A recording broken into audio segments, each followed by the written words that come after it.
Your Excellency, we are joined by members of the National Organizing Committee. Those I've already mentioned. Let me mention those I have not. Madam Jane Bariche, the State House Controller, Commissioner Ellen Seku, Honorable Galabuzi Sozi Dennis, in addition to others I've already mentioned. We are joined by Kampala Capital City Authority, both political and technical. The political wing is headed by the Minister, and the technical wing is headed by the ED and the Deputy ED, Kampala Capital City Authority. May I request you to rise up? The two of them are there. Your Excellency, we are joined by senior officers of the armed forces, UPDF, police, and prisons. May I request all of you to rise up, headed by the 1st Division Commander. Your Excellency, we are joined by this mammoth crowd of the people of Kampala from the 5 divisions, headed by the NRM chairpersons from those 5 divisions. And the 5 divisions are Kampala Central, Kawempe, Rubaga, Machindie, and Nakawa. Your Excellency, we are joined by the PDM and Emyoga SACCO leaders and beneficiaries. May I request the SACCO leaders of Emyoga to rise up. They are here in the tent. These are the SACCO leaders of Emyoga. Your Excellency, we are joined by all Ugandans of all walks. Your Excellency, our program for the day will run as follows. We will have a very brief speech from the Chairman LC1, who has a maximum of 3 minutes. We shall have the Chairperson NRM, Kampala Central Division, who will deliver his speech in a maximum of 5 minutes. Thereafter, the Minister of Kampala Capital City Authority also has a maximum of 5 minutes. After the Minister, Our Excellency the Vice President will deliver a message and invite you, Your Excellency, to deliver the wealth creation message to this gathering. Your Excellency, finally, 3 requests to make. One, yesterday at the leaders' meeting, you were requested that your daughter, Jennifer Fullfigure, performs today. In the spirit of balancing the gender, the boy children have been performing. We reserve the girl child to perform right now before I invite the Chairman LC1, and I pray you permit it. I also request that after your address, you accept 3 representative photo moments. One with the National Organizing Committee that you constituted and has been moving with you in the countryside for the last 2 years under the leadership of Our Excellency, the Vice President. This is a team of 8. Photo moment number 2, representing all the NRM supporters and leaders of Kampala, will be with the 5 division or district leaders of NRM from Kampala Capital City Authority. The last one, representing KCCA, will be with the Minister, the ED, the Deputy ED, and the directors of KCCA, representing the fraternal family of KCCA. And finally, we shall request you, Your Excellency, as the Chairman of NRM, to receive some converts from other political parties.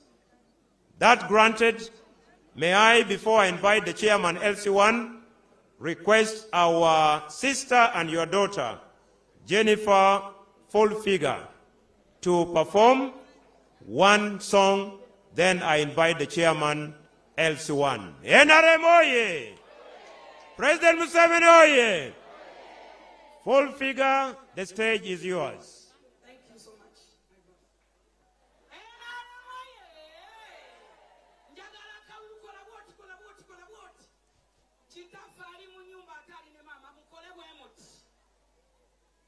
Yes, mbasabe kigambo kimu tata bwaba atandise okwogera olwaleero tumuyina atali ne maama muwulirize musirike mumuwulirize message gy'abawa musobole okugifunamu musobole okumanya biki byatulowooleza kubanga twebaza katonda yamutuwa twebaza okubanga atwagala nnyo eggwanga lyali agala n'abantu bonna atwagala kyena nze muzeeyi Museveni kansooke nfukamire nkwebaze. I thank God. I can't. Panange nze olwenda ba muzeeyi nga sinayimba nebaza katonda muzeeyi bwe yannonda yanfuula omuzira bayibuli egamba nti bayibuli eyogera mu Samuel ekyokubiri essula ya 28 egamba nti akulonda mu bisoto akulonda n'akunazaako ebisotosoto n'akutuza n'abalangira nange nina sisita wange Natasha ate olwaleero waali maama wange waali bayibuli eyogera mu ngero 28 egamba nti alima ensi aliba n'emmere nnyingi naye zimusanze oyo abulidde okumanya n'okutegeera bavubuka mbagamba nti mulime ensi yammwe nze muzeeyi bwe yannonda muzeeyi taata wange njagala okukutegeeza kino bwe wannonda olunaku lwe wannonda n'oŋŋamba nti mbeere omuyambi wo omuwabuzi wo okuva le wannonda saazikiza wansindika mu ghetto abavubuka bano boolaba mukole bwe muti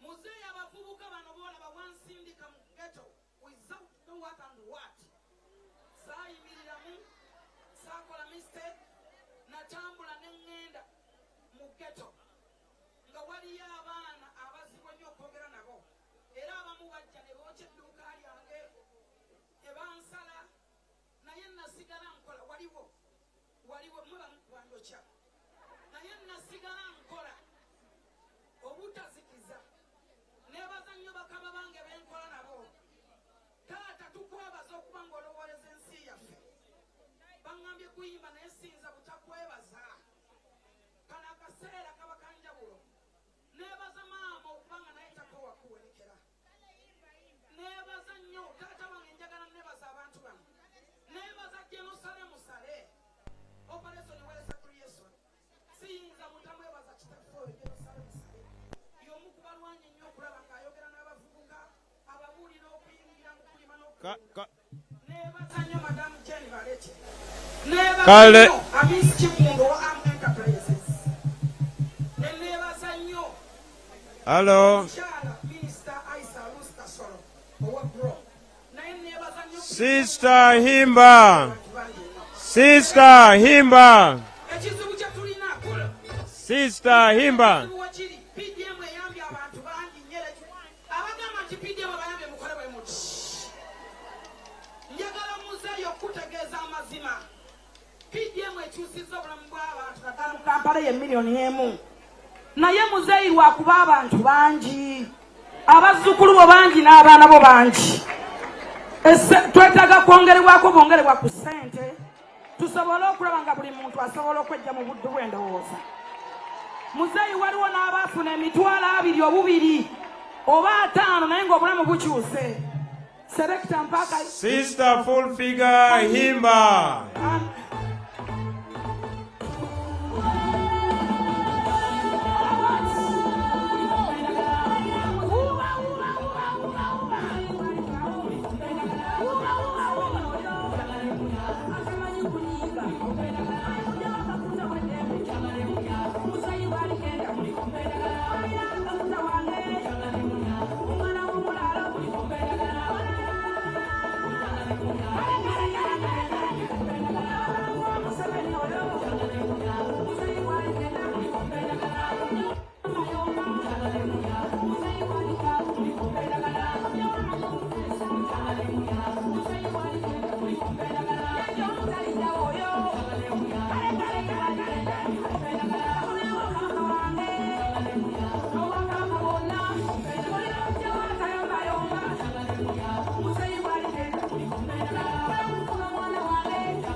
Selector, what's wrong with you? Lamati, thank you. Museveni, thank you. Thank you so much. Full figure, thank you. Thank you so much. Thank you, thank you, thank you.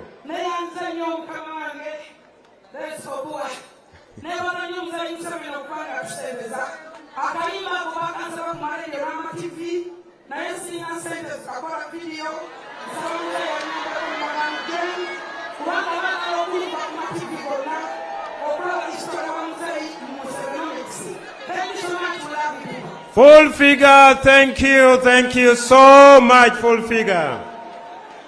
Your Excellency and Mama, the convert is a new councillor who has composed a song that will come later. May I now move to the official program and invite the chairman, LC1, of the village where we are to welcome you. Chairman.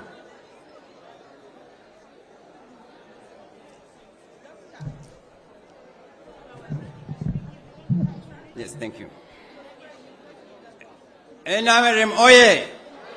NRM oye! Museveni oye! Mwebale nnyo mwewalire ddala. Nebaza nnyo President Museveni okuba azze mu kyalo kyange kino okunkyalira n'abantu bange bonna. Era nebaza nnyo the First Lady Janet Kataha Museveni as the First Lady of the nation. Twebaza nnyo President Museveni okulaba atuusa ku program ey'okutujja mu bwavu eya PDM. Era nebaza nnyo abantu bonna abajumbidde program eno eya PDM. Your Excellency, twebaza nnyo byonna by'otukoledde okuva luwajja mu bukulembeze emyaka gino gyonna. Etasiima ebulwa agiwa. NRM oye! Museveni oye! Asante sana. Sasa twasema kwa msemo kwa Kiswahili, osilalie bahati ya mwenzio, mlango ni wazi. Kaisha funguliwa mlango ya nani? Ya Rais Yoweri Museveni. Ataongoza nchi hii mpaka lasi. Na kwa hivyo kura hapo na pale ni ya Yoweri Kaguta Museveni kwa mwaka ingine yanakuja. Tunashukuru sana kwa vyovyote Rais Yoweri Kaguta Museveni. Asante sana.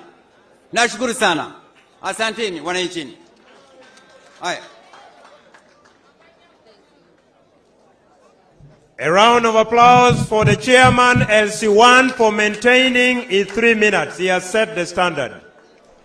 May I invite the chairman of the National Resistance Movement for Kampala Central Division under the NRM Kampala District. Thank you very much, Honorable Dennis Obua. Taja genda, lwacha genda. Lwacha genda, taine nsonga. Viva Kampala, viva! Viva Rubaga, viva! Viva Kampala Central, viva! Viva Rubaga, viva! Viva Nakawa, viva!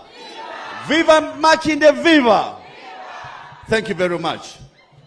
Your Excellency, Mama, kantwale omukisa guno okwaniriza on behalf of the people of Kampala Central District. Your Excellency, twagakwebaza.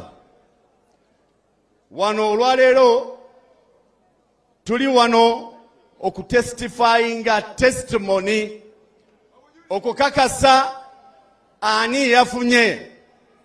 Era nja okukakasa lwaleero abantu boolaba ye testimony okukakasa baafuna akakadde.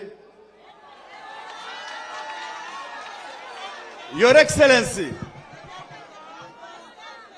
bagamba nyama ntono okayananga eri muki mu mazima bosanga awo abayambadde tags tetwaba separatinga n'abayambadde tags bafunye akakadde akamu. Neŋŋamba ki esente ezo mufti wayogedde sente mu mazima ntono yeetaaga okuwongezaako.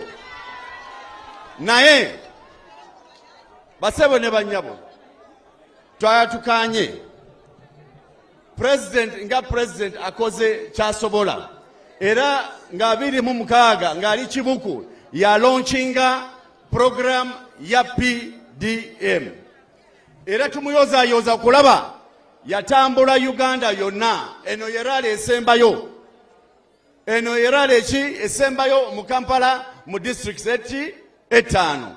So mu mazima ba beneficiaries bwe bali nga sente ntono, tusaba okuwongezaamu ku sente. Your Excellency, tuyina abagole baffe era njaga kutwala mukisa guno okubayozaayoza abakawangula MP Kampala Musitule Nambi, Madina, Mbazira n'abalala. Ne Hajati Misa Kabanda yaze unopposed. Ne Honorable Ruhindi. Ne Amina Lukanga.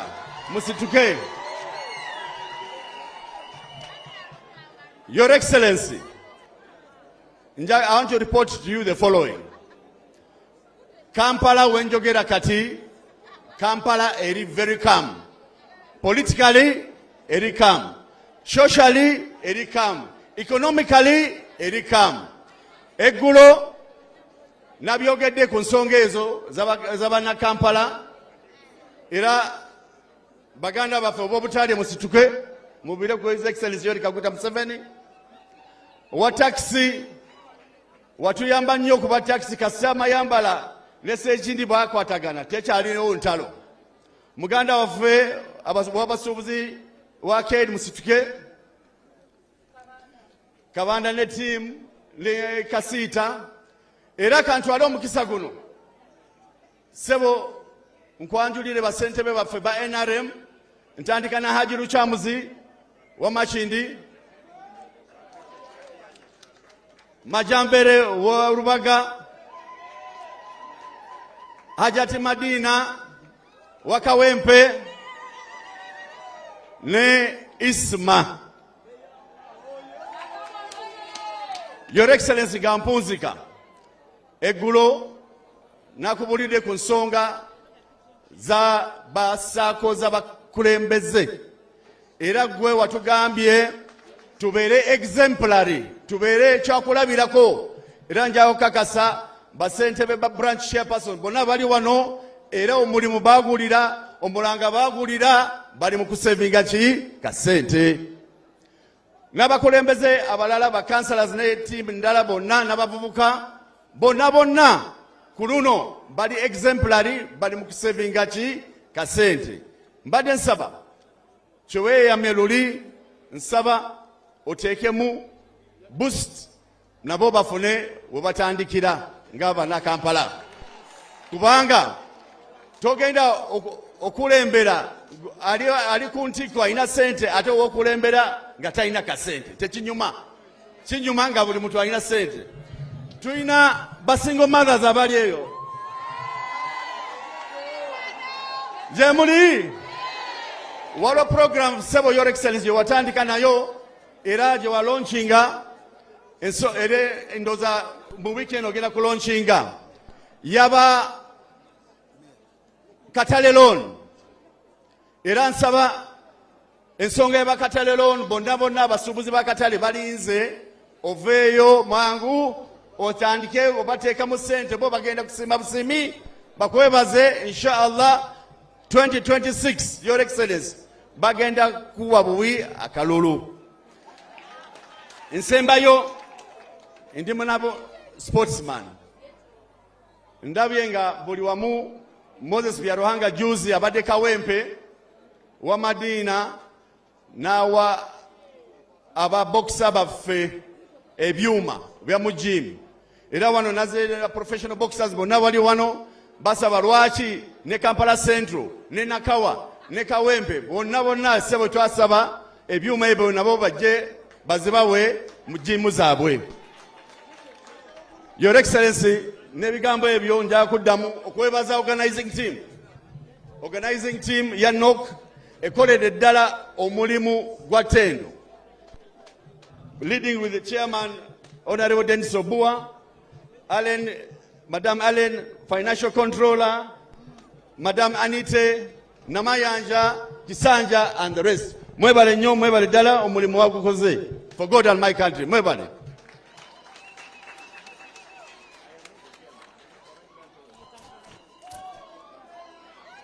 Thank you so much, Chairman Uhuru. NOC is chaired by Her Excellency, the Vice President, Not Obua. Thank you. Your Excellency, next is the Minister for Kampala Capital City Authority. As she comes, let me introduce our sister, the Honorable Jacqueline Chotaire, the Deputy National Treasurer for the National Resistance Movement. She's here with us. Honorable Minister, Kampala. Thank you very much, Chief Whip. Your Excellency, the President of Uganda, and Mama Janet Museveni, His Excellency, the Vice President, and the Vice President Emeritus, Mufti wa Uganda, all ministers around, and protocol observed. Your Excellency, tusanyuse nnyo okulaba mu Kampala. Ate nga leero lwe lunaku olusoose olusembyeyo. Your Excellency, twatandise ne Honorable Obua okubanga tutambula mu Kampala muno ne tujanjawaza era abantu wedda batujoyininga bujoyinizi era nebaza bonna batambudde Kampala ne tummalamu nga tukumba. Your Excellency, byonna ebisinga babyogedde naye nsaba kwanjulira technical team eya KCCA gye nkola naye. Muyimirireeko. Mudde wali omukulu abalabe eyo technical team eya KCCA kubanga eno hati ye Kampala. Your Excellency, waliwo abakulu abadde bakola ku miyoga chairpersons. You've not stepped. You're supposed to step ahead, in front. Technical team mutunuleko omukulu abalabe alaba bekibuga mukikola bulungi oba temukikola bulungi. Aba PDM mwenna nsaba omukulu abalabe ba chairpersons mwenna nga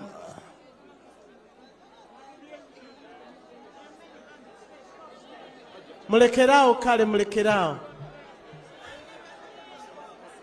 ba chairpersons ba SACCO muwanike ku mikono omukulu abalabe ba chairpersons abakoze obulungi ennyo ne mutalya ssente z'abandi.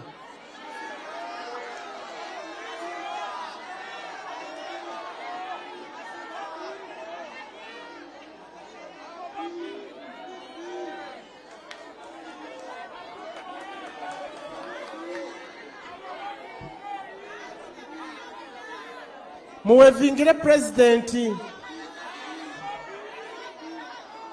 Your Excellency, your staff yonna ya KCCA ebadde ekola ku PDM, miyoga n'ebirala.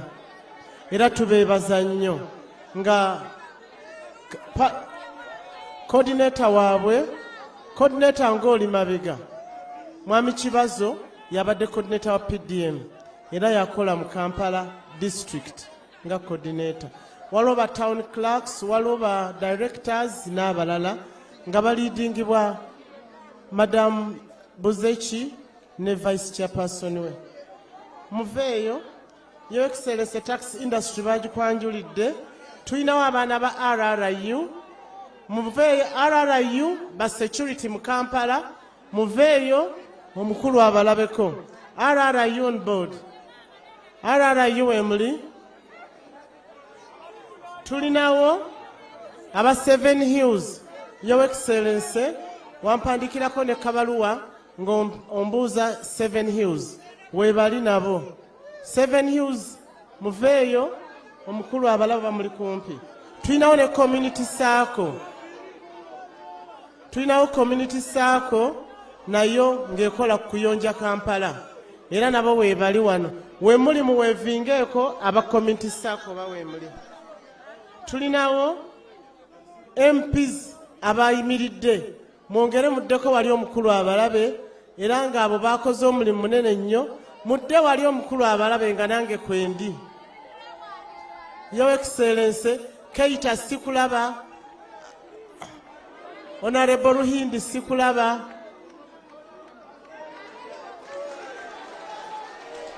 Your Excellency eyo tiimu gye tulese mu Kampala nga nange kwendi okulaba nga etukwatidde flag mu Kampala. Ebira tujja kubyogera nga tetuli wano. Naye Your Excellency tujja kwagala okumitingako ng'abakutte flag ya Kampala. Tulinawo abagenda okwesimbawo ku bwa meeya nabo weebali wano. Naye nga sinaba kubayita nja kusaba ba losers ababadde bayimiriddewo namwe muddeeko mu maaso. Abaluuzinze mukyala Sophie Kenyanji Shamim oba we muli mugjeeko wano. Abo Shamim yaluuzinze netusuubira tajja kwegatta akole naffe ne Sophie Kenyanji.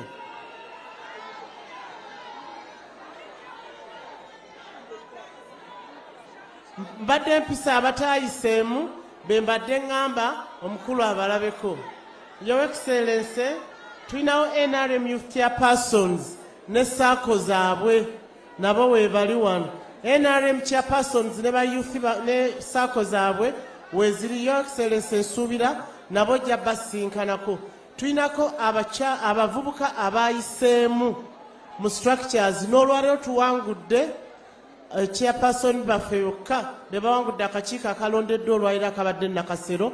Era NRM konna kawangudde tekubaddeeko opposition. Nabo tubayozaayoza olwaleero. Tubadde tumaakinga nga nabo balonda naye batugambye be bayiseemu bokka. Era tusuubira nti nga tukalagana ne mukyala Seku tujja kumiitinga nga bonna abayiseemu mu Kampala.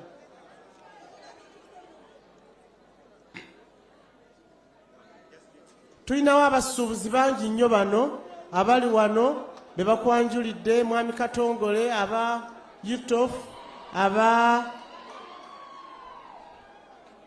Kafu, Mwami John Kabanda n'abalala bangi nnyo.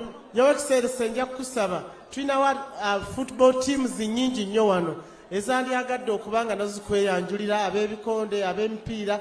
Naye ezo saako nja kusaba tubikuŋŋaanye tubiwe ku bastaafu bo babikuleetera obalabeko. Kubanga wano saako ze ziri wano ezinoonya akalulu tonta baani bangi nnyo. Your Excellency betwandyagadde olabeko naye obudde tebuliiwo. Era nja kusaba, let me take this opportunity and invite the Vice President to come and address us. Thank you very much.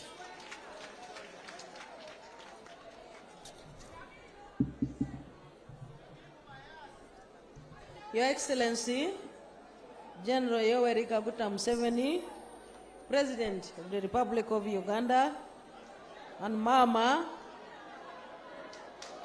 Janet Kataha, the First Lady and the Minister of Education and Sports, Your Excellency Edward Kiwanuka Sekandi, the Vice President Emeritus of Uganda, the Honorable Ministers present, the Honorable Members of Parliament, the Executive Director of KCCA, and all senior government officials in your respective capacities, all NRM leaders present, the NRM flag bearers, all the NRM cadres, supporters and mobilizers. Allow me to start by thanking Your Excellency for creating time for this very important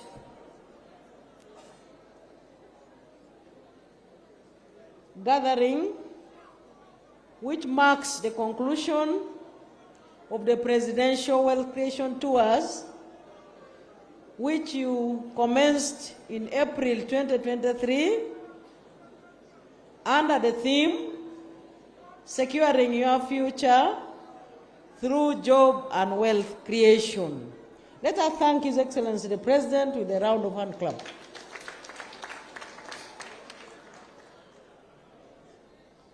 Your Excellency,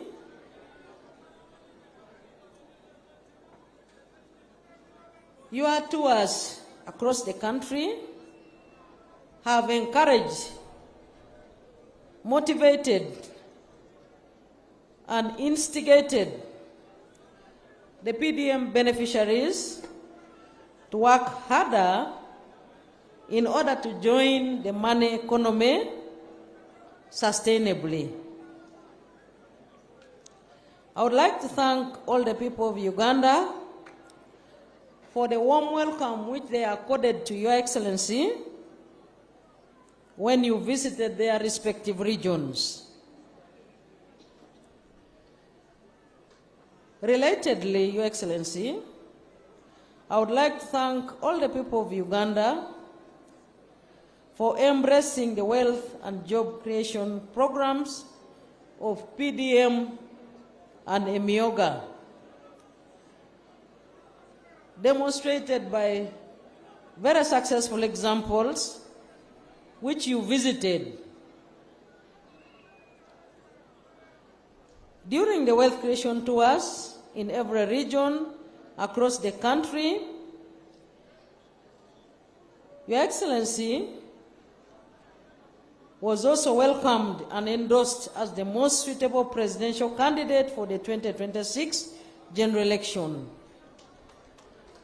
very clearly demonstrated and pointing out that Your Excellency have served the country satisfactorily. You are still serving our country up to the expectations of all Ugandans, and your charismatic leadership is still needed beyond 2026. Your Excellency, the unity that you have built across the country, as we experienced during the presidential zonal tours, is unprecedented. I therefore would like to urge all Ugandans to maintain that momentum and confidence in your continued leadership of our country. Finally, Your Excellency, Uganda is now peaceful from border to border. The national road network, including tarmac, cuts across the country. The energy program, or electricity, has boosted the manufacturing sector. UPE and USE have impacted positively on human resource development of our country, to mention but a few. This, Your Excellency, is a clear demonstration that any kind of investment is now possible in Uganda. I would like to thank you for creating a conducive environment and a fertile ground for all Ugandans to participate in job and wealth creation programs of government and also the private sector. In fact, Uganda is now moving to upper middle income status and beyond. Finally, Your Excellency, I would like to call upon all the Ugandans to continue supporting all programs of government, and most importantly, continue supporting you and the NRM, specifically in the coming general elections of January 2026. With you at the helm of the leadership in our country, we can be sure of the continuity of the so many people-centered programs under implementation and many more that NRM will create.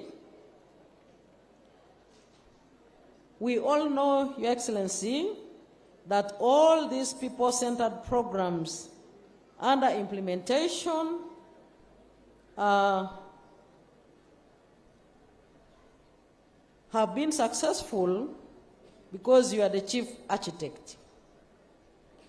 I would like to thank the members of the National Organizing Committee, which I have been chairing, for demonstrating teamwork and dedication in the execution of this very important assignment, Your Excellency, which you gave us 2 years ago. I would like to report that all the members of that small committee which you created have been very active and very cooperative. Without any further ado, Your Excellency, allow me to invite you to address us. The floor is yours, sir.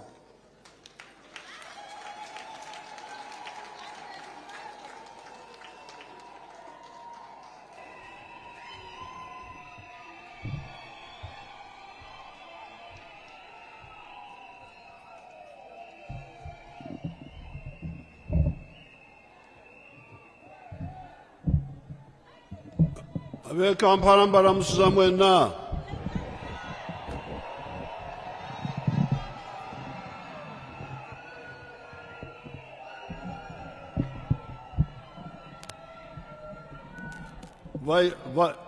Vice President wa Uganda,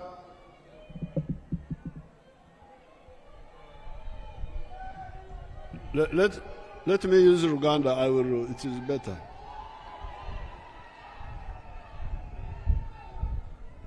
Vice President, abakulembeze abalala bonna, abakulembeze b'amadiini,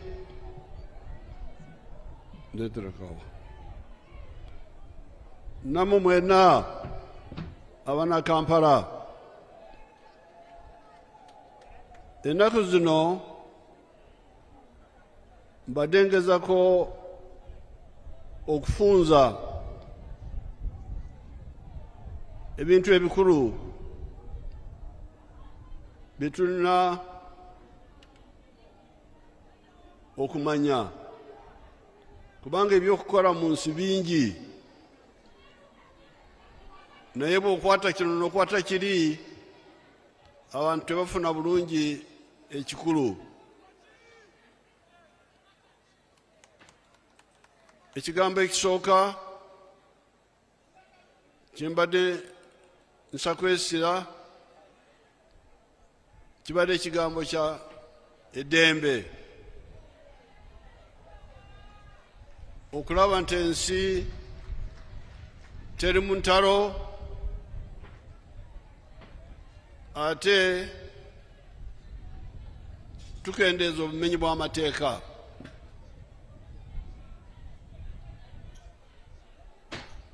Ekyokubiri, mbadde njogera ku nkulaakulana. Ebigambo ebyo bitawaanya abantu. Enkulaakulana ekwata ku bintu ebitukwatako ffenna: enguudo, amasannyalaze, amasomero, amalwaliro,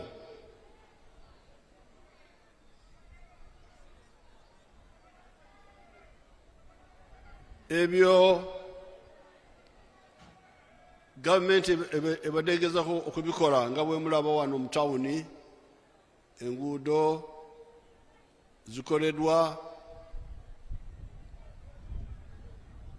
naye ate ekigambo abantu bwe bateera kwerabira bwe kutamanya nti oluguudo si lwa muntu kinoomu, lwa ffenna abali mu kitundu oba Bannayuganda bonna. Naye oluguudo olwo oba eddwaliro oba essomero, ekiro tosula ku luguudo olwo oba mu ddwaliro okuggyako bw'obeera omulwadde, oddayo mu makaago. Kati bw'oddayo awaka osanga ebizibu byewaleseyo ku makya, obwavu buli eyo bukulindiridde.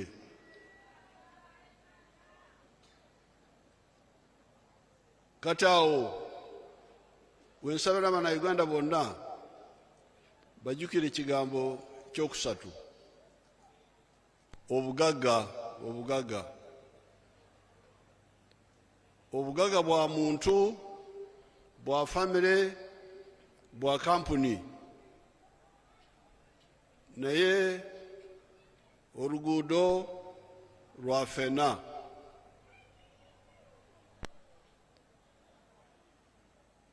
Naye Yesu yali asomesa abantu n'abagamba nti ebyokumanya bingi, naye musooke munoonye obwakabaka bwa Katonda n'obutuukirivu bwe, ebirala biribongerwako.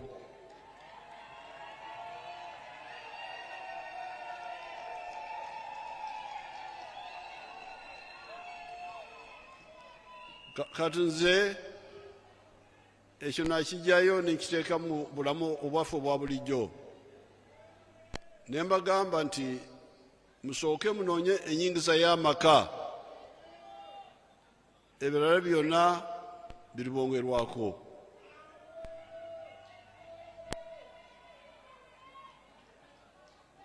N'olwekyo ekigambo ky'obugagga kikulu nnyo, era nsanyuse kubanga olwaliro lumbadde n'abavubuka waliwo bwe tubadde ne bawa obujulizi ne bagamba nti enjira eyo ey'ennyingiza y'amaka etandise kubayingira, batandise kugikwata enjira eyo. Era omusaadha omusoga yakikobaira nti akange kakira akaife.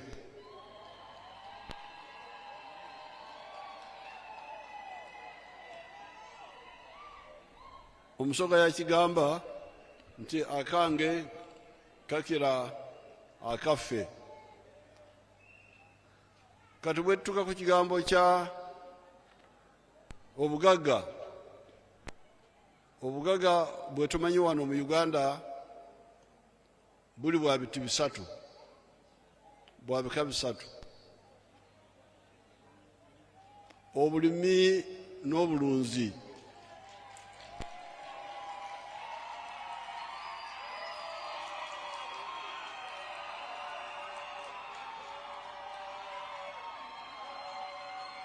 Obulimi n'obulunzi obukola ssente.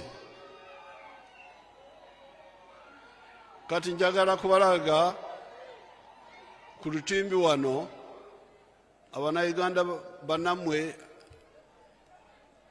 abakwata enjira eyo, mulabe engeri gye balabika.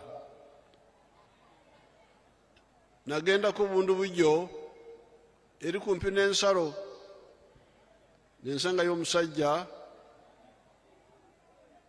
ali bulungi mu makage alima koko n'emwanyi n'ebirala omusajja oyo nerabidde erinnya but he was in Bundubujo there. Show us in the Rutimbi.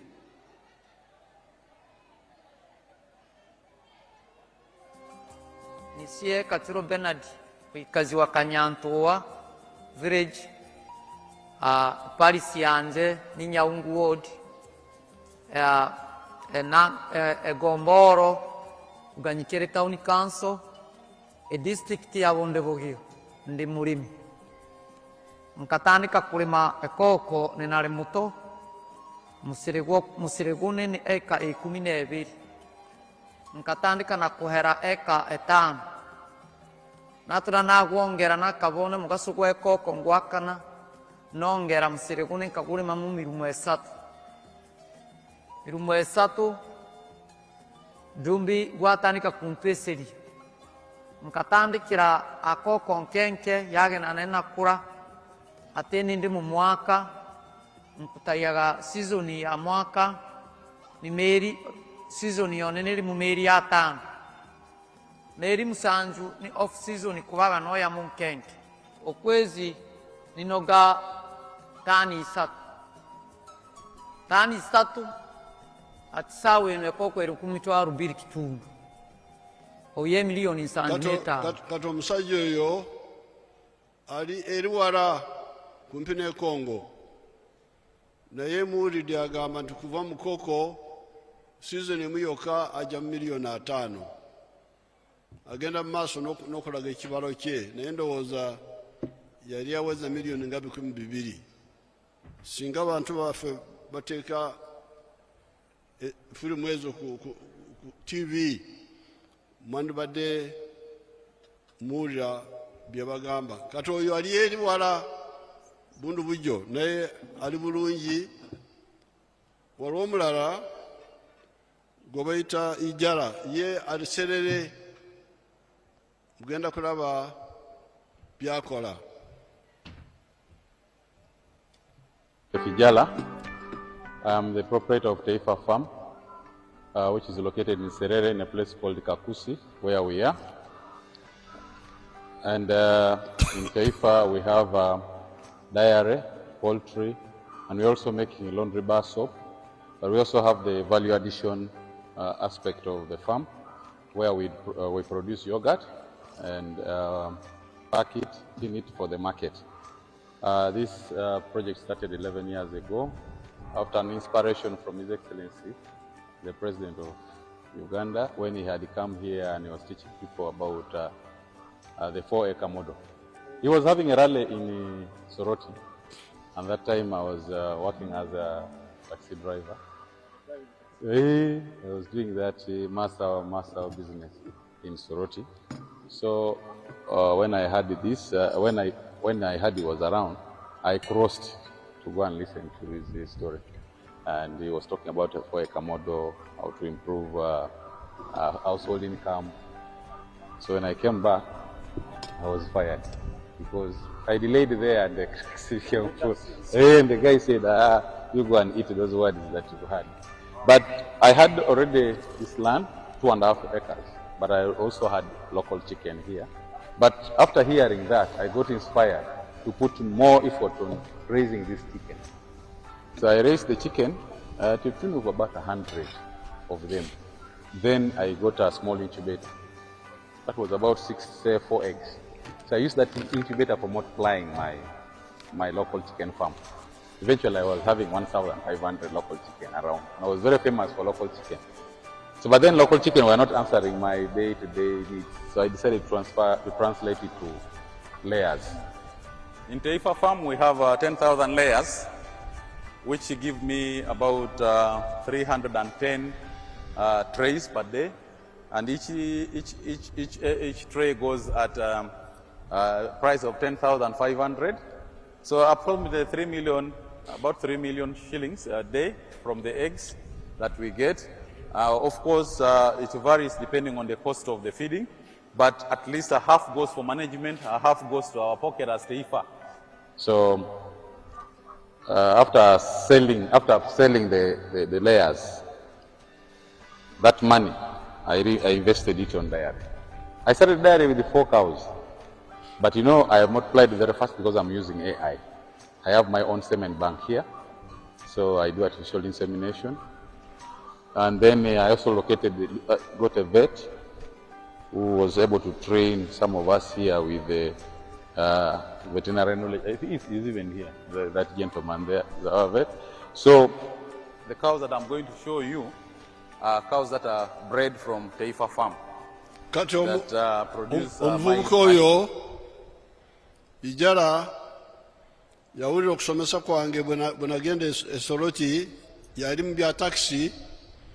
Kati bwe yawulira okusomesa kwange n'addayo natandikira kukolera ku ikazi 2 n'ekitundu. Kati mulabye alunda enkoko buli lunaku afulumya trays z'amagi 310 trays.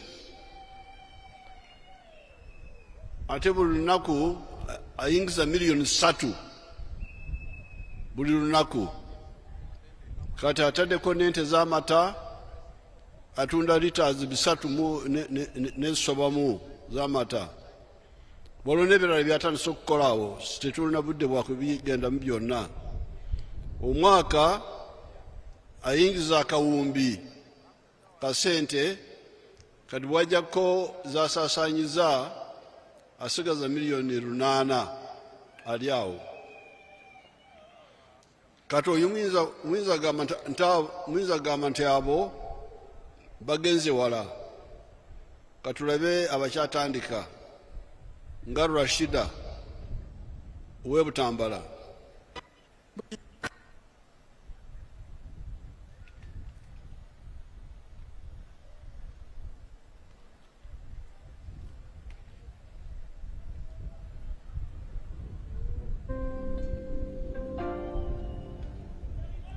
Amanya gange yenze Namulu Rashida, omutuuze w'ekyalo Kasaka, mulirize Butambala, Bombe Town Council. Nze omu ku baasookera ddala okuganyulwa mu ssente za Pdm mu sako yaffe baali bagiyita Kasaka Enterprise Group Gotire yalingi. Kakati ssente nazifuna ku simu, message yajja nga nfunye 1 million. Kati nesanyuka nnyo ne ngamba yiri yaddala bino ne nkubira ku chairman wa PDM. Chairman n'angamba byaddala mzee abawadde ssente. Nenziruka ku Centenary Bank nenzijjako nefuna emitwalo 9,914. Kati nenkomawo ewaka nensooka nenkola research wewali embuzi ennungi. Ne bandagirirayo ekyalo bakiyita Mabanda kiri mu Kibibi Town Council. Nengenda nengula embuzi 3, embuzi 3 nezigula emitwalo 25 gye mitwalo 75. Nengulako n'ennume. Ennume yali ntototo kuba nalaba nga nja kugyetaaga mu maaso eyo. Ennume nenjigula emitwalo 15, nensigazaawo emitwalo 9,114. Nensooka nenkubako ekiyumba ekiri temporary. Kati yo malo kikubako ekiri temporary nembeera n'embuzi nezirunda. Katonda n'ayamba embuzi ne zazaala abaana 2. Kakati ozazaala abaana 2 nempeza embuzi 10. Kati olw'okuba nti embuzi zaali ziyazinga nina obwetaavu bw'ekiyumba nentuulako embuzi 2 nazitunda emitwalo 4 nenzimbako ekiyumba kino kyemulaba mwe zibeera kati. Kakati zino era nga bwe muziraba zino zonna embuzi 3 ziri mawako. Kati nsuubira ate ofunkulizinga ennamba esinga ate ku zino. Kati Rashida we yafuna akakadde yagula embuzi ezo. Embuzi nezaala n'atandika okutunda. Tetulina budde kuwuliriza sitole yonna naye kati afuna ssente ate embuzi zimuwadde maniwa gy'ateeka mu mwanyi. Kati n'emwanyi nazo zimuleetera ssente kati n'ebitooke. Kati abo bali mu byalo naye waliwo omukadde Nalweiso bwe nalabye juzi e Rubaga naye yatandika n'akakadde kamu katuwulire byayogera.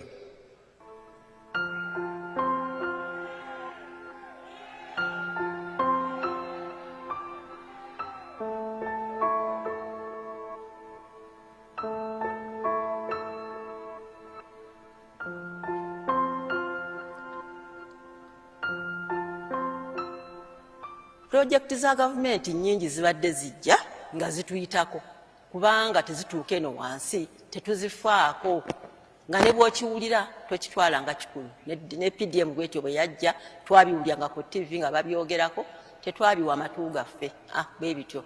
Naye chairman w'eyo Swan yatuyitamuko n'atukunga okugenda ku ssomero lya Muslim Girls wali waggulu batusomese engeri gye tugenda okuganyulwamu ssente mu projekiti eyo etandise ya Pdm. Amanya gange nze Nalweiso Fausta mbeera Busega Kibumbiro zone wano wennyini awaka wendi wetubeera. Nafuna ssente za Pdm ezinnyambye era ezindetedde essanyu. Nafuna ssente ezo mu mwaka gwa 2023 mu mwezi gwe11. Nafuna akakadde kamu okuva mu Opportunity Bank gye bakanteera. Bwe nazifuna ne ntuuka wano awaka nali mumba manda kyo tekyasoboka kweyongerayo na manda ne njagala okulunda. Ne ŋŋamba mwannyinaze nti njagala kulundira wano kubanga ye yali yatandika dde okulundirawo. Ne nanzikiriza nansaba $50 ge namuwa ne ntandika okulundirawo. Mu bbanga lya myezi 3 embizi yawaka kubanga yali nkulu. Ne ntandika okulunda nezaala abaana 8. Bwe yazaala abaana abo 8 natundako abaana 4 ne nsigaza abaana 4. Abaana be natunda batunda $60,000. Kyansanyusa nnyo kubanga nali sizikwatangako nga nze ekoledde nawulira essanyu ne ssente ezo. Kati bwe nazifuna $60,000 ne ntoolako $15,000 mu 13 ne ngula emmere ne ntoolako $1,000. Kati eyo story ya Nalweiso omukadali eyo Rubaga. Juzi nasanze abavubuka Kawempe bo ate bakozesa ssente ezo okukola ebirala. Mtulaga show us the youth of Kawempe the other day, yesterday but one.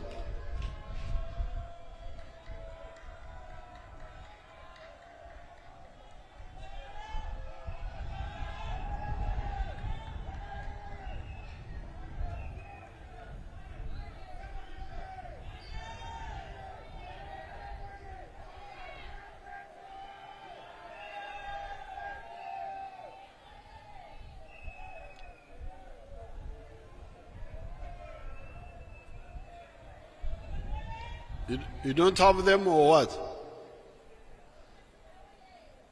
The ones of Kawempe yesterday but one.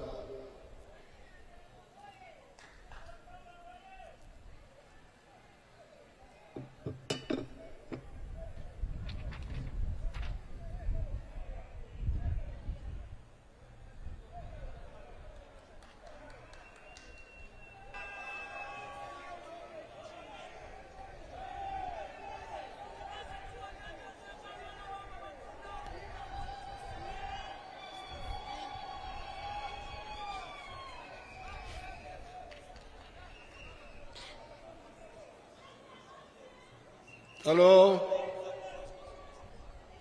You don't have those ones?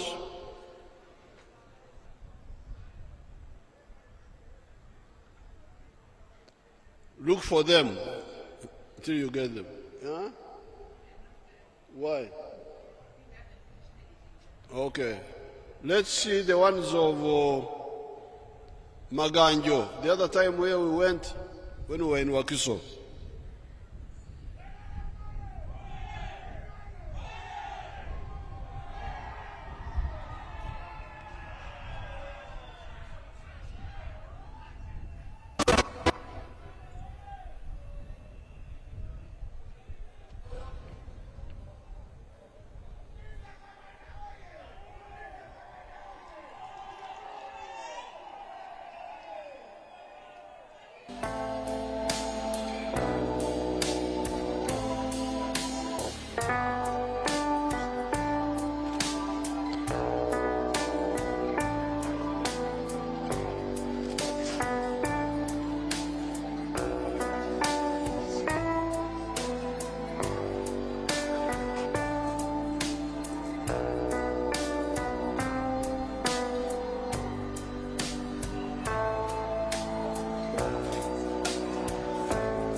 Katabo abemaganjo bakora ebiba mu byuma nga kawuba oyo kawuba gwe mulabye oyo kawuba bema mukola za kawuba ezo twazijjanga bweru naye kati babikolerawo emaganjo tulage kawuba oyo kawuba. Show us the wheelbarrow.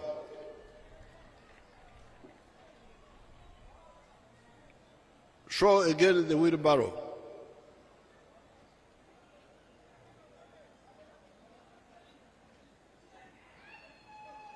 Show the wheelbarrow properly, not just.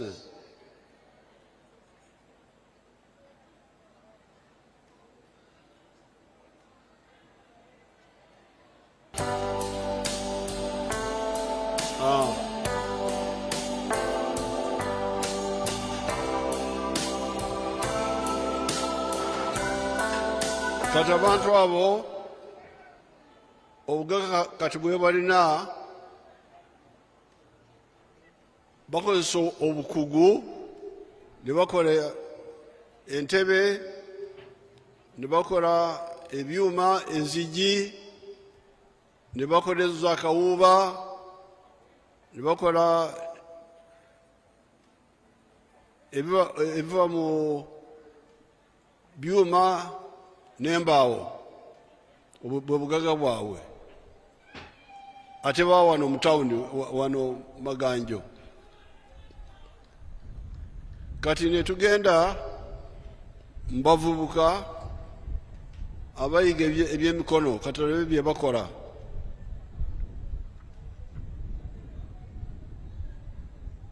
Betuyigiriza mu skilling hubs.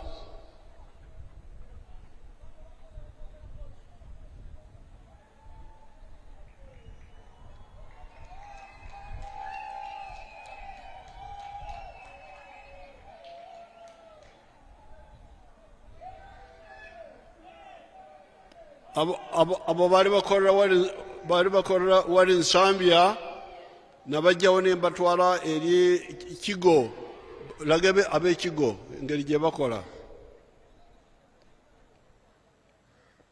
ab'Ekigo betwala bajjo Makindye.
Abantu abo wandibaddewo anyonyola bye bakola bagenda kulongoosa firimu ezo bateekemu ebigambo byabo bennyini abakola omulimu ogwo naye kati mulabye ebifaananyi bye bakola eyo baali wano Nsambya ne mbajjawo ne mbagulira ettaka eri Kigo kati gye bakolera ebintu by'amaanyi nnyo bye mbadde Musaka okuva Dubai babikolerawo kati balage skilling hubs ebya skilling hubs eby'abaana bakolera eyo.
laga bye bakola si bantu laga ebintu bye bakola bye twetaaga.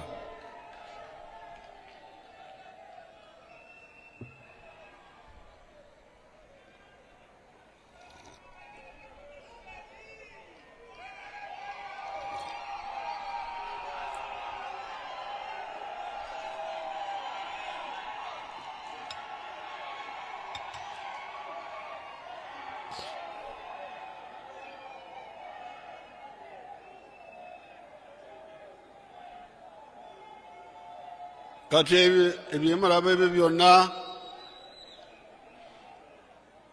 bye tubadde tusaka okuva ebweru, China, Dubai, India, byonna abaana baffe babikolerawo nga bwe mulabyawo ebifaananyi.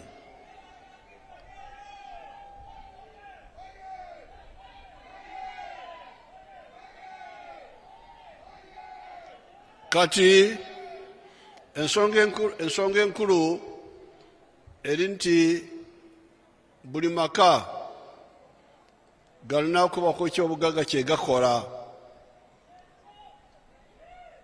Obulimi n'obulunzi, ebyobuvubi, tulage obuvubi source limoto.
Amanya gange nze Dikusooka Majidu nga nze omubaka wa president mu kitundu kino. President bwe yansindika wano mu 2021 nasanga nga project eno eweddewo. Tasike yange yasooka nengamba president ayogera nnyo ku project eno naye ekiri wansi tikiriwo. Najjano ngaawo wonna waliwo omuceere. Twatulanga abakulembeze ne tugamba tulina okutuusa ekifo kino. Ekifo kino ekigendera kyakyo. Ebidiba ebyo bye mulaba, ebidiba ebyo by'ebyennyanja agenda kulwawo anyonyola ensonga eyo, naye ebidiba ebyo bayinza kujjamu miliyoni 2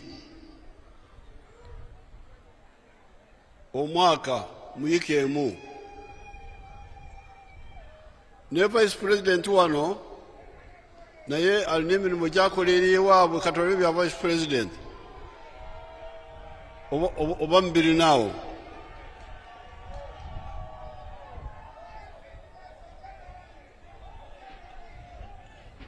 Bwe munaafuna ebya vice president mbiteekeko, naye katugira tugenda mu maaso. Kati ekikulu mu ebyo kiri nti singa buli maka gamanya nti galina okubako ekyobugagga kye gakola, ekyobulimi n'obulunzi, ebyemikono oba obuweereza nga hoteri, bodaboda, katobe bya vice president byakola. Let me welcome you to Katakwi Intensive Farm.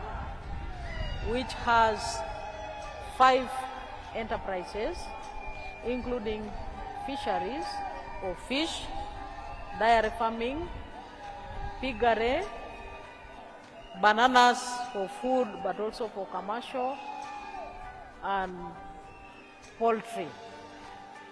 In this farm, we are demonstrating the fact that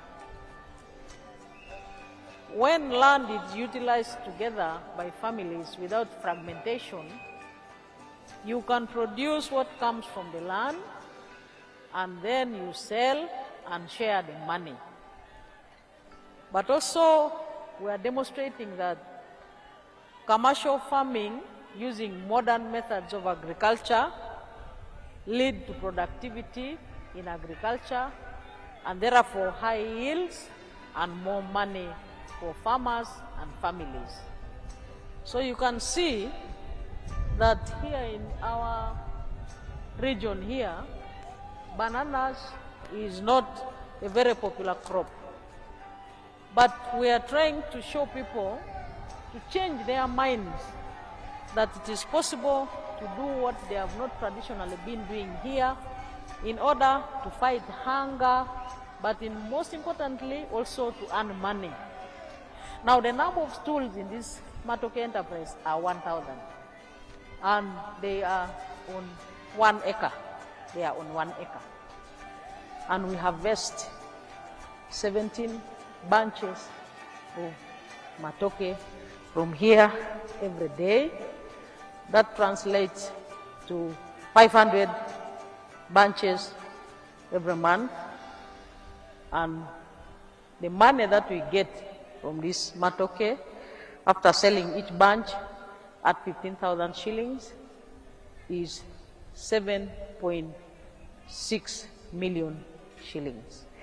And for the whole year, we get 91.9 million shillings.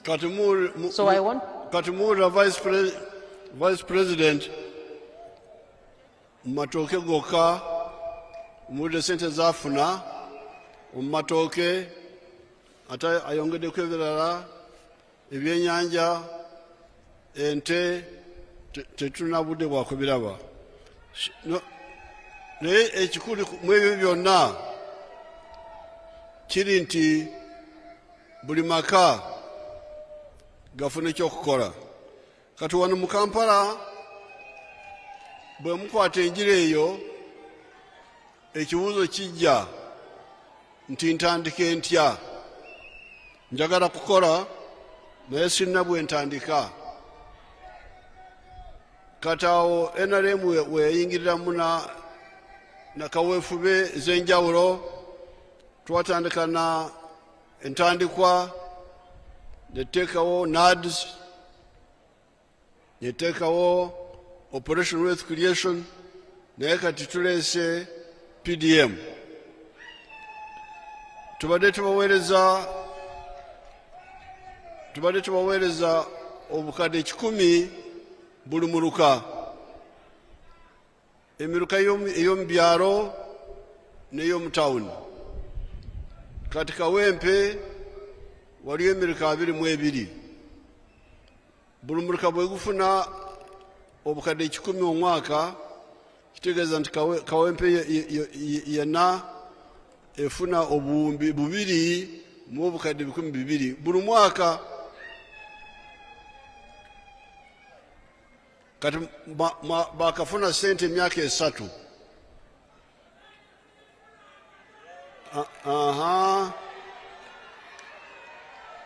Bakafuna Kawempe yakafuna obuwumbi 2 mu obukadde 2,200 buli mwaka okumala emyaka 3. Bwe buwumbi kumpi 7.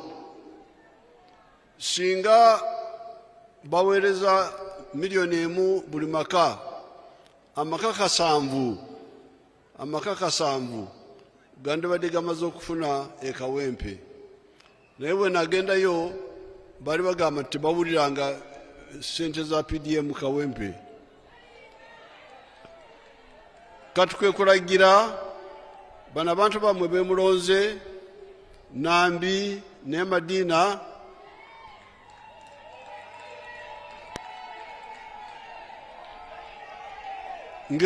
ngenda kubateekako omubazi w'ebitabo wange tumanye sente ezo zalagawa.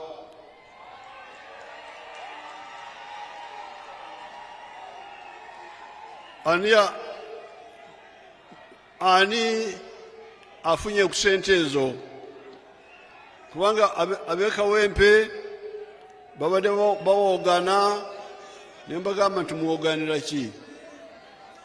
Kawempe teri Congo teri Sudani eri wano mu Uganda. Abamanyi bya sente ebyo bamanyiddwa. Omukubo town clerk jabeera mumanyiyo. Mugende mumbuuze nti sente zalagawa. Era bagenda kutulaga enkuluro ya sente ezo. Tugenda okulaba ekisinde kya sente ezo. Kyekimu ne Nakawa. Bangambye nti Nakawa erina emiruka 23. Kyo kitegeeza nti buli mwaka bafuna obuwumbi 2,600,000 okumala emyaka 3. Njagala bano abakutte ebendera ya NRM Nakawa baani bayimirire mbalebe.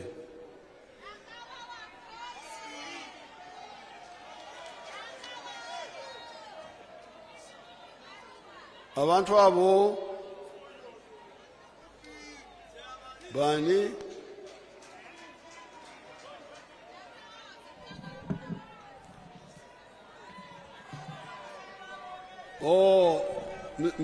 Mr. Ruhinda lyawo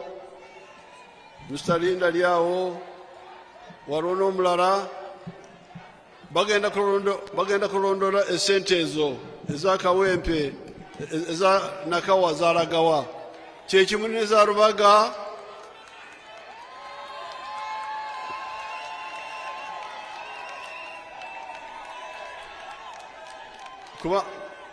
kubanga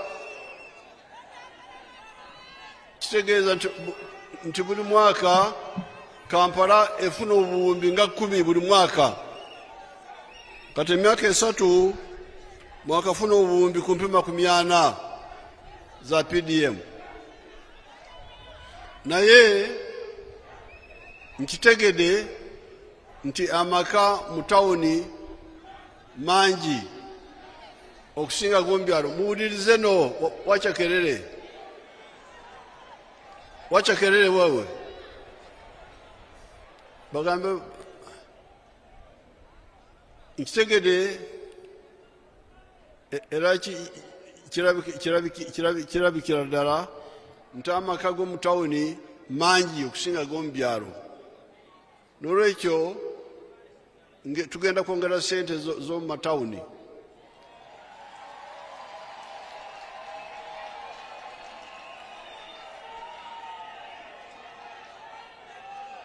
Omuluka gw'omu tawuni wano tugenda kubaweereza obukadde 300,000.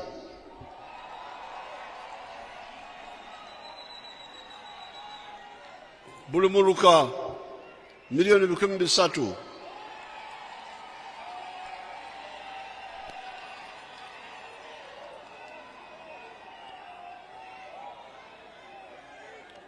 Ate emabegako twatandika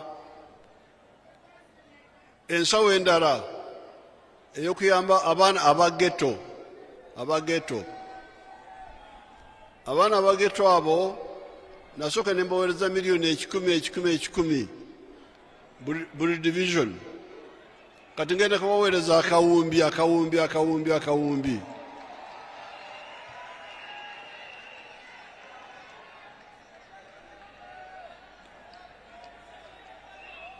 Naye abantu bange bantegeezezza nti waliwo ate abavubuka ab'omu ghetto ababadde bakyali mu kubba omukubba tebanatandika okukola abo nabo tugenda kubafunira entegeka gye tubaza mu bulamu obulungi obutalimu kabenje. Abageto sente zinabaweereza ensasula yazo njagala bagitereezemu kubanga basasuza abantu oluvannyuma lwa emyezi 3 eyo mitono egyo emyezi mitono njagala basasuza oluvannyuma lw'omwaka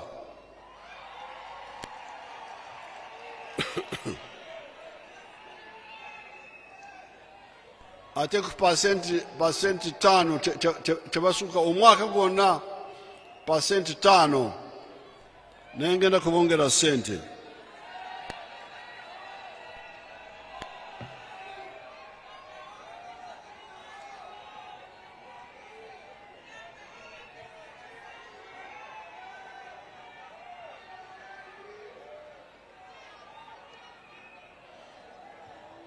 Emyoga mu Kampala omu byalo emyoga ebeera ku constituency kusaza naye wano Kampala emyoga yali kumuluka teyali wala naye sente bazibba abamu baba sente era tugenda kubalondoola okulaba nti esente zabbibwa bazikomyawo naye waliwo circles 3 ezikola bulungi ezo ngenda kuzetegereza tulabe engeri gye tuyambamu. Waliwo kaweefube endala ng'ez'abavubuka Madina Nsereko abavubuka bakola ki jangu otunyonyole.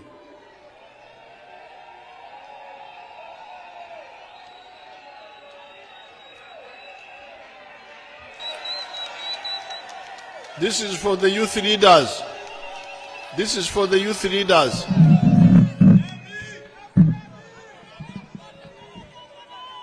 Muzeeyi tulina programs za njawulo waliwo ba youth leaders bekolamu sako yaabwe mukulu Moses Byaruhanga n'abateramu sente abavubuka bano enjawulo yaabwe baali tebagwa ku side ya ghetto nga tasobola kubenefitinga from ghetto nga tasobola kubenefitinga from PDM nga bali makati bati nga tebasobola kugweno tebagweno ne beekubira tugenda kubafunira ensawo yaabwe. Ate n'ekirala mulimu gyms nnyingi mulimu abajimu ab'enjawulo naye twasokola sampo ya jimu emu eri ku Kaleerwe wabagulidde ebyuma tukwebaza byabadde bya $3,800,000 n'obawaayo ne sako yaabwe $10,000,000 bakabifuna ndowooza ziringa weeks 3 ne gyms endala zonna nazo zazzenga zigamba tugenda kukwatagana then n'abalufula be bayita abakaserengeto nabo wabaweerezaayo $2,000,000 era ne bagafuna ku Kaleerwe bayita bakaserengeto youth group bali mu 1,200 mu group yaabwe nga basuubula nte okuva mu lufula ate nawe basuubizaayo okuba nti nno basobola okufuna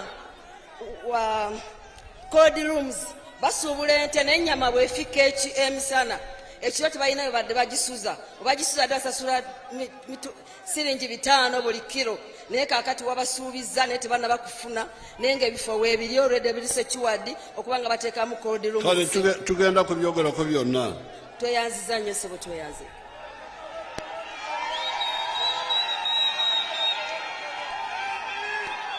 Kati ne wabawo waliwo obusente bunayisa mu Moses Byarahanga obw'amenvu abatunda amenvu abo nabo ngenda kubaweereza akasente buli omu miliyoni emitwalo 10 kubanga capital yaabwe si nnene nnyo.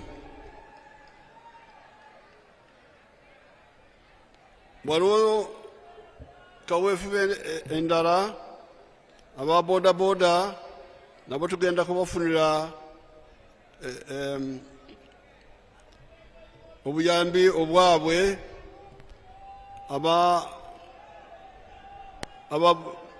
abakola amatafaali abooza emotoka car washers aba bodaboda na ba market vendors ab'omu butale.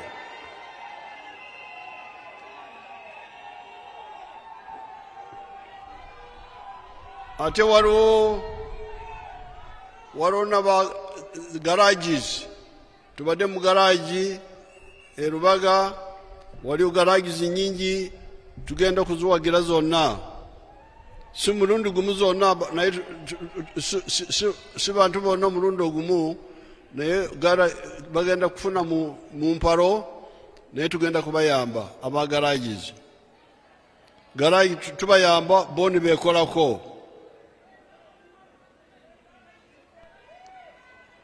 Kati ekizibu ekirala kyetwali tukozeko wano mu Kampala twakikolako emabegako ge mazzi ag'okunywa. Amazzi ago gatawanya abantu. Emyaka nga 15 emabega nakifuna nti abanyonyusi bali babaguza amazzi ku bbeeyi ya waggulu ekidomola siringi 2. Kati nateekawo entegeka nkolagana n'Ababyarahanga aba okuteekawo stand taps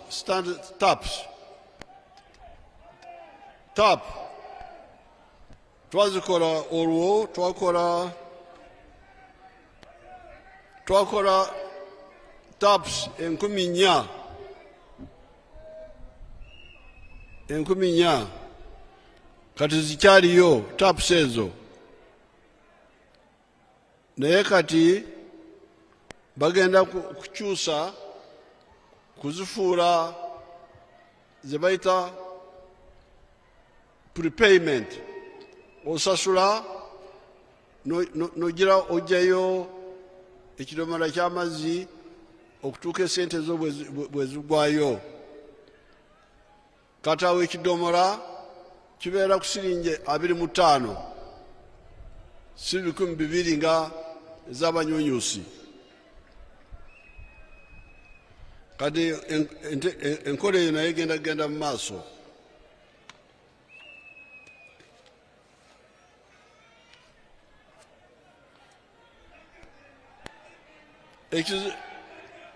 Ekizibu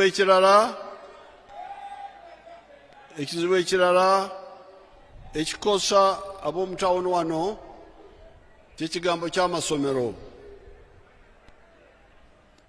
Amasomero aga gavumenti aga primary gali 79, aga private go mangi naye ga private ago. Ab'omu gavumenti walimu abaana 6,000 kumpi 7,000 aba primary. Naye ate amasomero ga secondary gali 23. Naye ekizibu kiri nti amasomero ga gavumenti basasuza sente nyingi emitwalo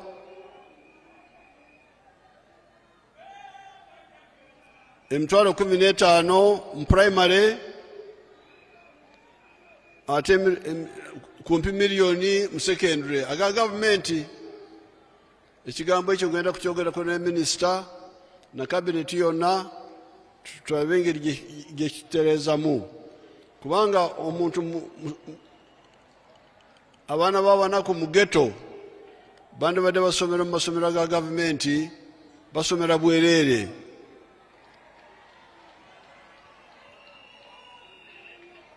Tugenda kudda mu nsonga eyo tugitereeze ey'amasomero aga gavumenti. Aga private go abagaga bagendeyo basasule ebyo byabwe, naye aga gavumenti ago ge gasinga kunnuma. Njagala ebisale mu masomero biveemu.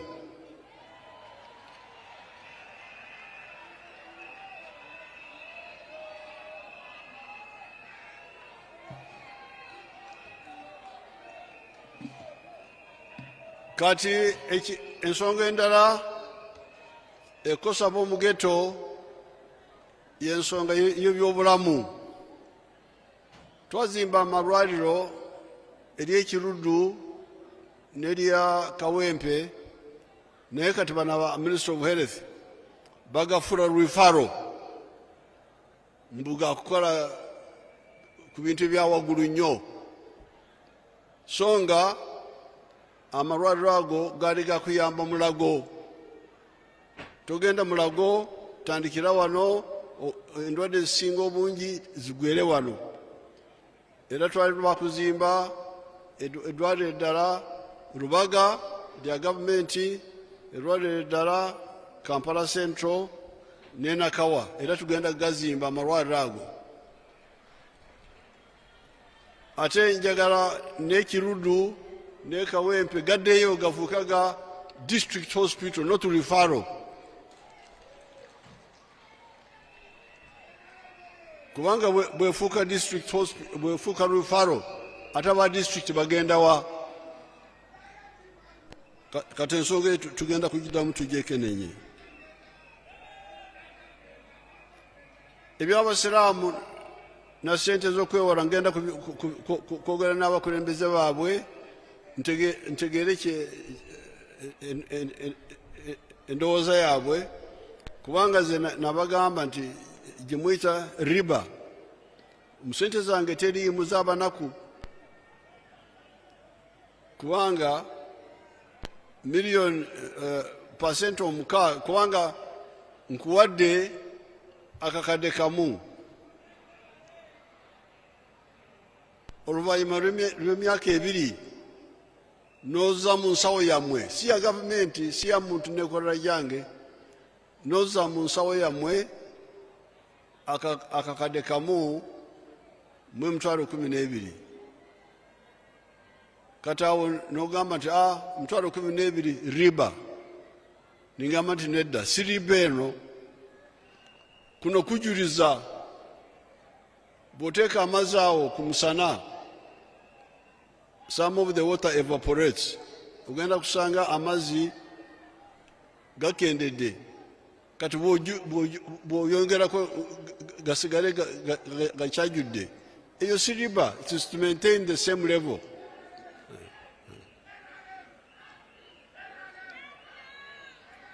Naye mpozi ensonga enkulu mu basiraamu y'ensonga y'abaimaamu. Baimaamu tebakola, tebalina budde bwa kulunda, bwa kukola ki, babeerawo basabisa abantu. Abantu abo tulina okubateekerawo ensawo yaabwe, babeerawo. Abakyala babeeko kye bakola, imaamu bw'asaba, kubanga beerawo asaba. Abakazi babeeko kye bakola. Kati ebyo byonna byenjogedde biri ku kigambo kiri namba 3, obugagga. Naye kati waliwo ekigambo ekirala, emirimu, jobs. emirimu gisangibwa wa kambalage emirimu gye gisangibwa mundage bya Mukama.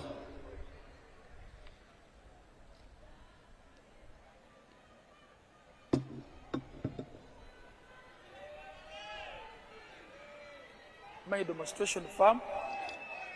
My name is Fred Byamukama. I'm a member of Parliament of Bugangezi West Constituency, Kakubiro District.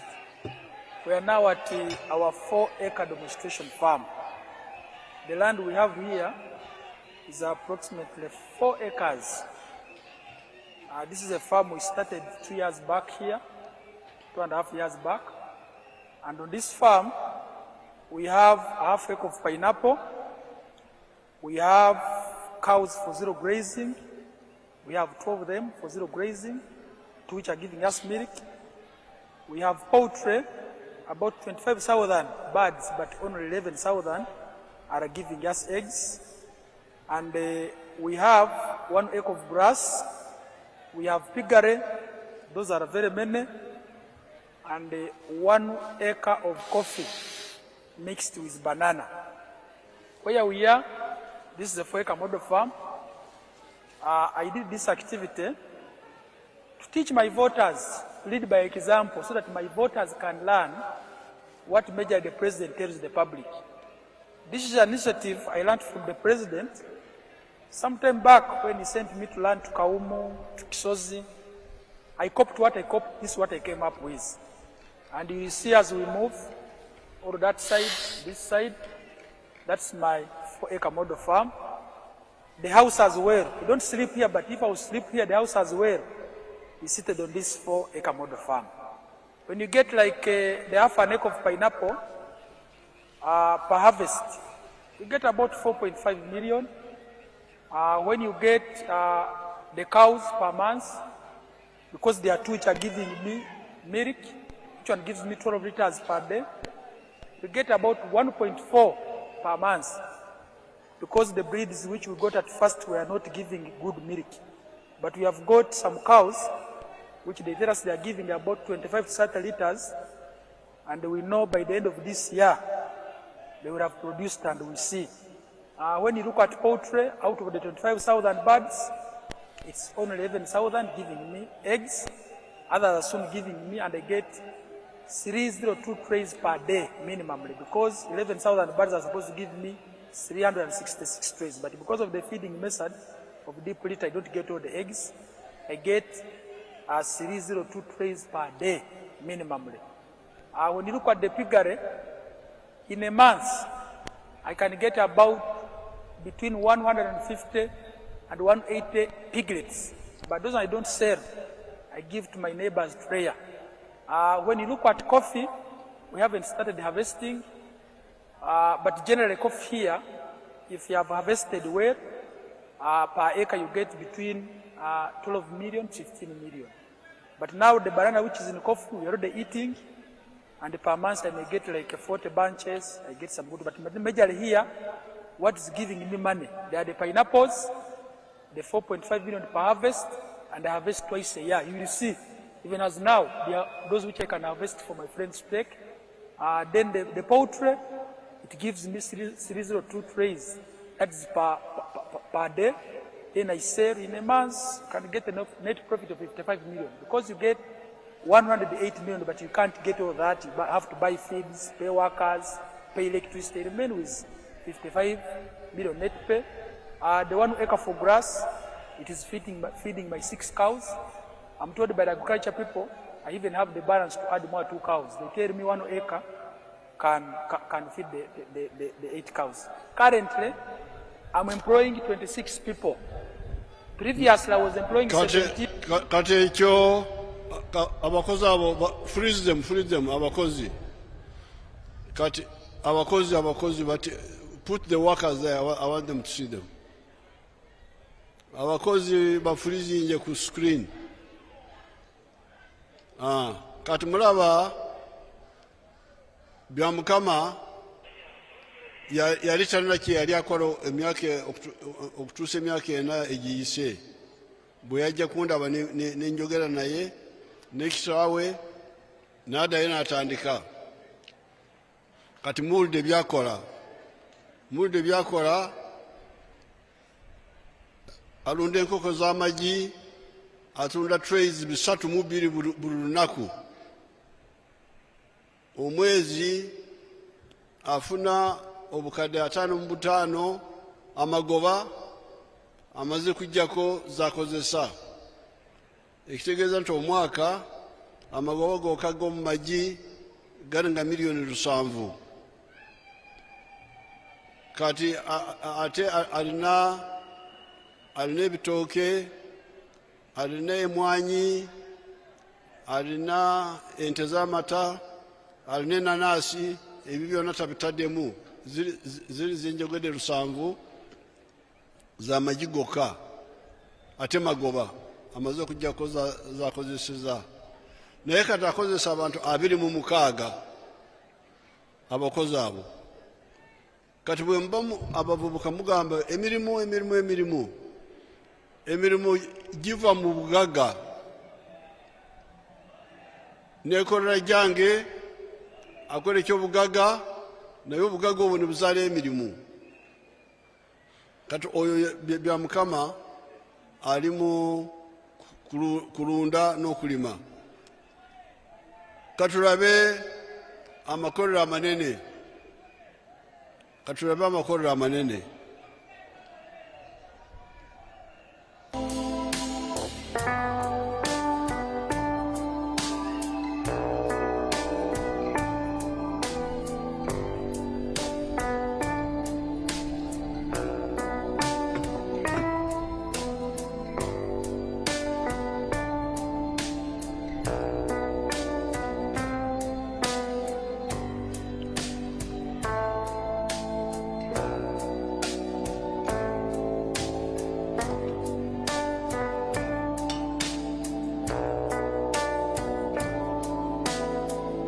Kale, freeze there. Put those workers and freeze. Put those workers and freeze so that they can see the picture.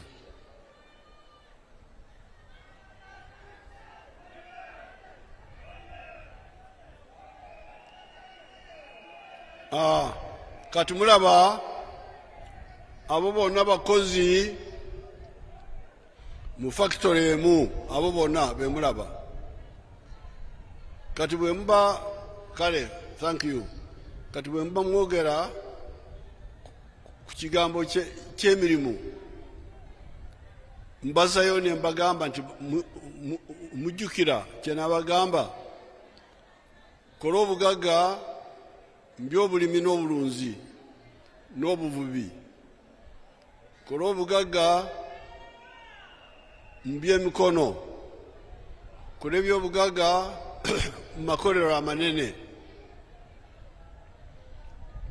ate ekisembayo kola eby'obugagga omubuweereza nga mu hoteeri oba mu boda transport bw'okola ebyo bizaala emirimu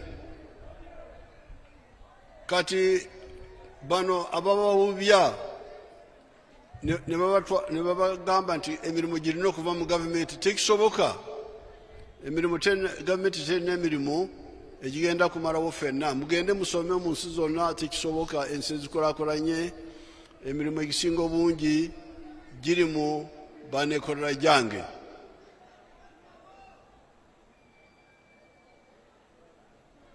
Now here I can speak a bit of English. Seninde help me.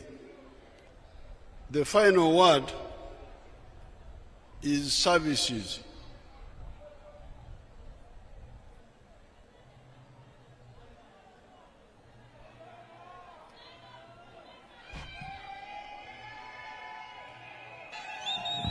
The fifth word is services. Ekigambo ekyokutaano bwe buweereza. Buweereza, some of it can be done by the private sector. Ebumu busobola okukolebwa abantu aba bulijjo. But some of it must be done by the government. Naye obulala busobola okukolebwa gavumenti. Like medical. Kati ng'ebyamalwaliro. You have seen what the government has been able to do with immunization. mulabye gavumenti kyesobodde okukola nga tugema abaana. Education. Ebyenjigiriza. But some of it can be done by the private sector. Naye ebimu bisobola okukolebwa bannannyini abantu aba bulijjo. Especially if you have got income. Naddala bwe baba nga bayina ssente eziyingira. You don't have to wait for the government service. Oba teweetaaga kulinda buweereza bwa gavumenti. You can send a child to a private school. Osobola okusindika omwana wo mu ssomero ery'obwannannyini. You can go to a private hospital. Osobola okugenda mu ddwaliro ery'obwannannyini. You can even put some of the development yourself. Ate osobola n'okweteerawo enkulaakulana gwe kennyini. Like solar power. Nga amasannyalaze ag'enjuba. On your house. Ku nnyumba yo. Even if you are in the rural area where there is no electricity. Ne bw'oba oli mu bitundu eby'ebyalo eteri nkulaakulana y'amasannyalaze. Or water harvesting. Oba okulembeka amazzi ag'enkuba. Now, the sixth word. N'olwekyo ekigambo eky'omukaaga. Which is the final one. Ate nga kye kisembayo. Is the word of the akatale, market. Ekigambo ekikulu ekisembayo kye kigambo eky'akatale. If we produce all those eggs. Singa oba nga ebintu ebyo byonna bikoleddwa. And all that milk. All that milk. All that milk, amata. Amata. Oba nga amata. And maize. Kangoba kasooli. And bananas. Ngoba amatooke. And cement, industrial products. Aha kati nga abakola sementi. Where do you sell it? Obitunda wa?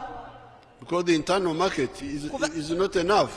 Kubanga akatale kana akawando kayinza okuba nga tekamala. That's why we must work for the regional market. Yensonga lwaki ate kati tulina okunoonya akatale akagaziko akalijoni. So that we have got where to sell our products and they also sell to us. Tusobole okuba nga tulina akatale akamala gye tusobola okutunda ebintu byaffe ate nga nabo basobola otuguza ku byabwe. Therefore, the people who come and talk to you about tribes and religion and so on. N'olwekyo bannange abantu ababa bawulira ebintu ng'ebyamawanga ebyamadiini n'ebifaanana bityo. They are our enemies. Abo be balabe baffe abasooka. They are enemies of our progress. Be balabe baffe ab'okugenda kwaffe mu maaso. Because without a big market. Kubanga bwe tuba tetulina katale kagazi. There is no way we can be prosperous. Tetusobola kugenda mu maaso bwe tuba tetulina katale kagazi. This was the problem in Latin America. Ebyo bye byali ebizibu by'aba Latini America abo bannaffe. Those countries are very rich in terms of natural resources. Abo abantu bagagga bavundu naddala mu bintu eby'obutonde. But because they failed to unite. Naye olw'okuba baalemererwa okukwatagana. Bazingama. Kyekyo taata kyagambye. Kiteeke mu Luganda olulungi. Baalemererwa okukwatagana ekyavaamu ne balemererwa ne bibalemerera ddala ne bazingama. Okuzingama mwekiri mu Luganda. Essebo mwekiri. So we don't want Africa kuzingama. N'olwekyo tetwagala Afirika yaffe ezingame. Therefore you. N'olw'ensonga bannange mmwe.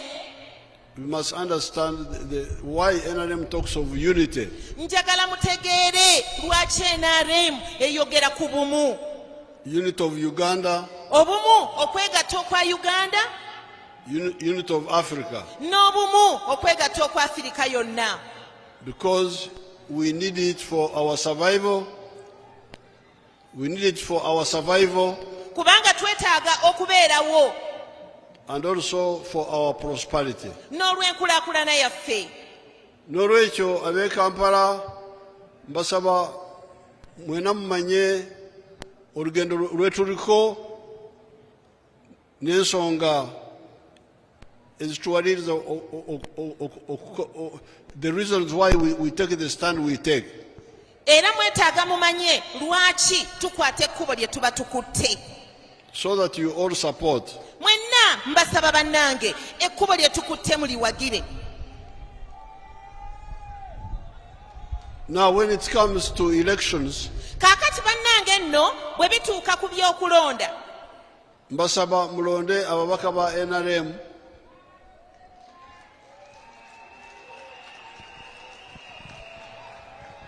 muwagire NRM kubanga NRM yerumirwa abanaku ate ababaka ba NRM singa mubalonda be basobola okulondoora n'okubanja ebyamwe.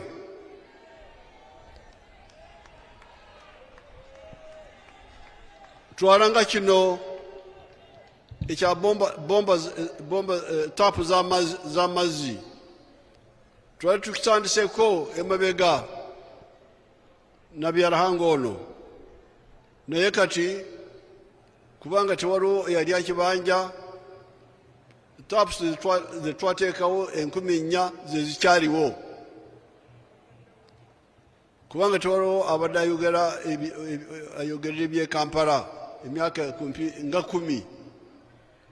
Mbadde n'aba opposition ba omugenzi Sebagala ba Sebana Kizito mubeera nabo ne mubeera n'abaani abo n'okubamanyi sibamanyi abaliwo kati n'okubamanyi sibamanyi. Kati abo mwagenda ne mwefuula bamulekwa. Kati njagala mukwatagane na NRM naffe tubayambe, muwagire NRM naffe tubayambe. Mwebale nnyo, mwebalire ddala, mwebale kuwagira NRM.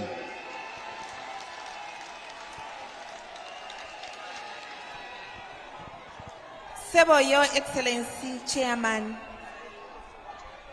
Kubanga jjo mwavuddeyo wadde lwali lunaku lw'okukola naye nakifuna nti abana NRM emitwalo nga 11 bavaayo ne benyigira mu kulonda kuno kwabaddewo ejjuuzi. Mwebale nnyo, mwebalire ddala. Ate obukiiko bw'abavubuka NRM yabuwangula bwonna. Mbayozaayoza, mwebale okuwangula obukiiko bw'abavubuka. Mwebale nnyo, mwebalire ddala.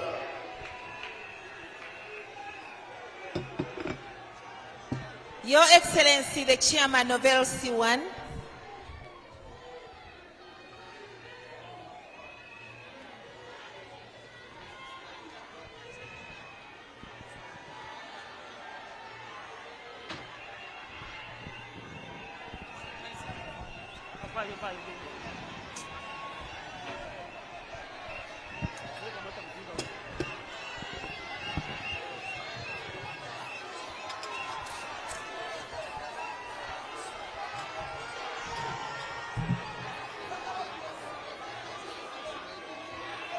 NRM oye!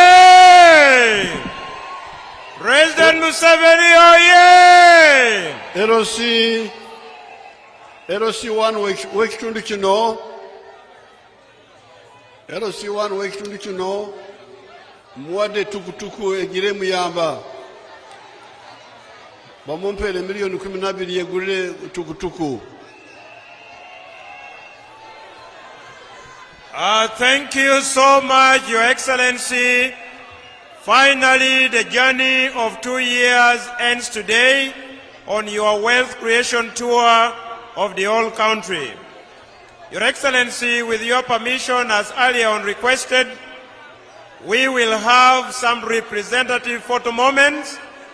Then, as you are having them, we shall have a song from one councillor from Nook who converted to NRM, from Kawempe, His name is Chimuli Edirisa. It is dedicated to you. First on the list of the representative photo moment are the 5 division chairpersons of NRM. May I request the 5 division chairpersons of NRM from Kampala to proceed and have a photo moment on behalf of all the NRM members